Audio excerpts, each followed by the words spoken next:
CEO and founder of CorPower Ocean, Patrik here. So CorPower, we are a developer of wave energy technology.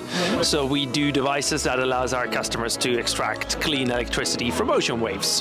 When the winds are blowing over the ocean, they then fetch up waves, and over time, especially on the big oceans, that becomes a very stable swells coming in, and these waves then move a buoy up and down. And when this buoy is moved, we get electricity out of that, which is clean, and the value is that it's very consistent. What we're doing is really hard, and it's fun to work with something that a lot of people have tried, and when you solve it, it's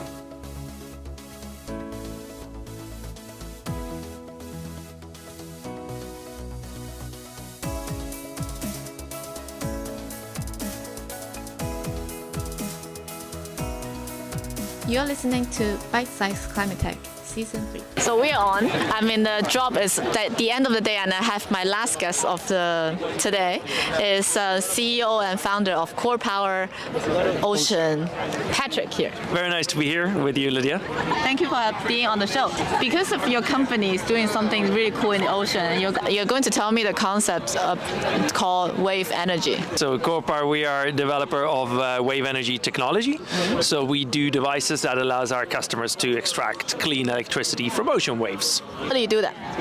So we have a buoy which is anchored in the seabed, and they are installed in large clusters of many of these buoys connected together. And when the waves come in, these devices, they move up and down and side to side with the wave, and that motion that the wave is then doing on the buoy, we convert into electricity. Is it because you have something in the thing that you can transfer into electricity? That's a special device. Exactly. So we have a big composite buoy. It's a 9-meter big sphere, and inside of that is kind of the machine room. And there we have the drivetrain, or power takeoff, as it's called in wave energy lingo.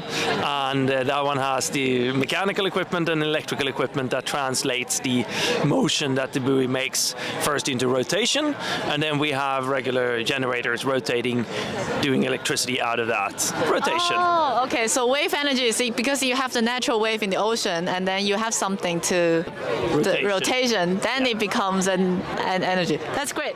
How would you explain this to an 8-year-old? When the winds are blowing over the ocean, they then fetch up waves, and over time, especially on the big oceans, that becomes a very stable swells coming in, and these waves then move a buoy up and down. And when this buoy is moved, we get electricity out of that, which is clean, and the value is that it's very consistent.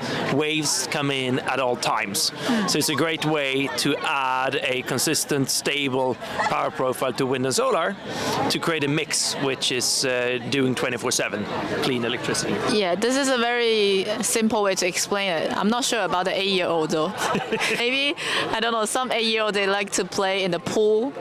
They have some toys, that kind of stuff. Yeah, that's a great way. I was actually doing this on Swedish TV this summer, explaining to school kids. So yeah, you can use a small aquarium, I guess, and then you can have a floating ball or something like that. Yeah. And if you make some motion on the surface, this ball will move up and down. Yeah. With that motion moving up and down, if you can then turn that into electricity, then we have a new energy source. It's like you have a special magic ball.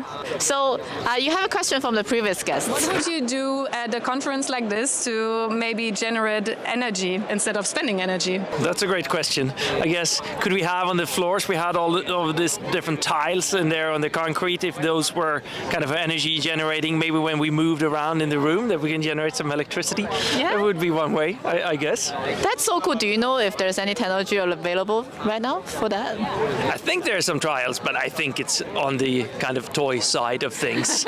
So I don't think we're going to power the major building with it in the end. But yeah. Maybe 10 years later. Do you have a question for the next guest? We've heard a lot about wind and solar energy now coming down and becoming a big part of the energy system. But what's next? What are the next technologies coming? That's my question. Next frontier. Yeah. I have a new segment. Why did you decide to work in climate? I kind of by accident stumbled into the field, and then first I was quite questioning wave energy. A lot of people have tried and failed. It's really hard field, and then we started to look at, wow, if we can make this physics work, we can really make wave energy competitive. And the more I looked into it, the more I get hooked on just the opportunity of bringing clean electricity to the world in a way that can get us away from our fossil dependency and really address climate. It's just so motivating and so fun to spend time on.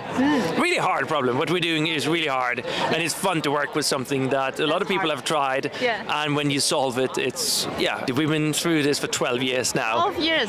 Yes. Wow. Lots of prototypes, lots of testing. Great. So, yeah. We should keep doing it. And Let's make climate cool again.